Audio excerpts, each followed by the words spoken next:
Hi guys, welcome to DK talks. ఈ podcast topic ఏంటంటే inferiority complex. అసలు inferiority complex అంటే ఏంటి?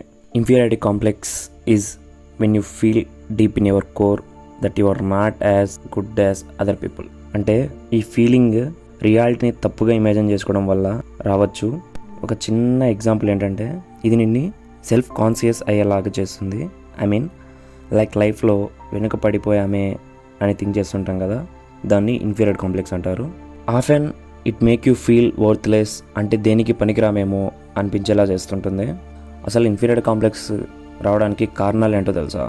Early childhood experiences. ఫస్ట్ దీని గురించి మాట్లాడుకుందాం. అంటే negative experiences during childhood such as being discouraged or criticised by group of students at their school days. దీనివల్ల ఇన్ఫీరియర్ కాంప్లెక్స్ అనేది డెవలప్ అవుతుందా?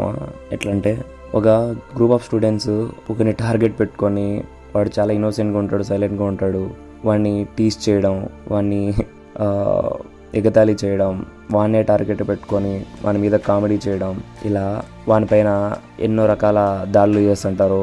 వీళ్ళంతా బాగా ఎంటర్టైన్ అవుతుంటారు దానివల్ల. కానీ వాని లైఫ్ వాడు ఎట్లా అంటే, ఇదేనేమో రియాలిటీ అన్నట్టు వాడు ఇమాజిన్ చేసుకొని వాడిని వాడు తక్కువగా చేసుకొని చాలా లో కాన్ఫిడెంట్గా తయారవుతాడు. ఇంకా చెప్పాలంటే వాడికి 10 మంది దగ్గర మాట్లాడాలంటే భయం వేస్తుంటుంది. ఇలానే సైలెంట్గా అయిపోతాడు. ఎవరితోనైనా మాట్లాడాలన్నా, అరే ఆ టాపిక్ తీసుకొస్తారు, ఈ టాపిక్ తీసుకొస్తారేమో, నన్ను హేళన చేస్తారేమో అనే ఒక భయం ఉంటుంది వాడికి. సో ఇలా ప్రతి దాంట్లో వాడు సైలెంట్గా మూవ్ ఆన్ అవ్వడం, సైలెంట్గా ఉండడం ట్రై చేస్తుంటాడు. దీన్నే ఇన్ఫీరియర్ కాంప్లెక్స్ అంటారు. ఇంకా చెప్పాలంటే దీనివలన యాక్టివ్నెస్ అనేది తగ్గిపోతుంది. ఎక్కువగా సైలెంట్గా ఉండడానికి ప్రయత్నిస్తాం. ఇది ఒక అలవాటు చేసుకుంటాం అన్నమాట.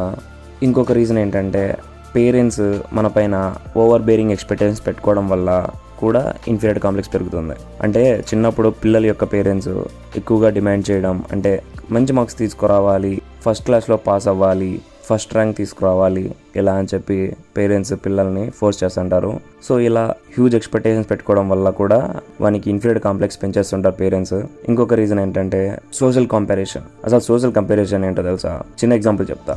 ఎదుటి వారితో మనల్ని కంపేర్ చేసుకోవడం వల్ల, కంటిన్యూస్గా ఎదుటోడు సాధించిన వాటిని గ్రహించడం, నెగిటివ్గా కంపేర్ చేసుకోవడం వల్ల కూడా ఇన్ఫీరియర్ కాంప్లెక్స్ పెరుగుతుంది. ఎగ్జాంపుల్, నీ ఫ్రెండో నీ క్లాస్మేటో వాడు పెట్టిన పోస్టులు చూసి వాడి లైఫ్ని నీ లైఫ్ని కంపేర్ చేసుకోవడం వల్ల ఇలా ఇన్ఫీరియర్ కాంప్లెక్స్ పెరుగుతుంది. So early childhood experiences, over bearing expectations, social comparison, ఈ 3 ఎగ్జాంపుల్స్ ఇన్ఫీరియర్ కాంప్లెక్స్ కిందకి వస్తాయి.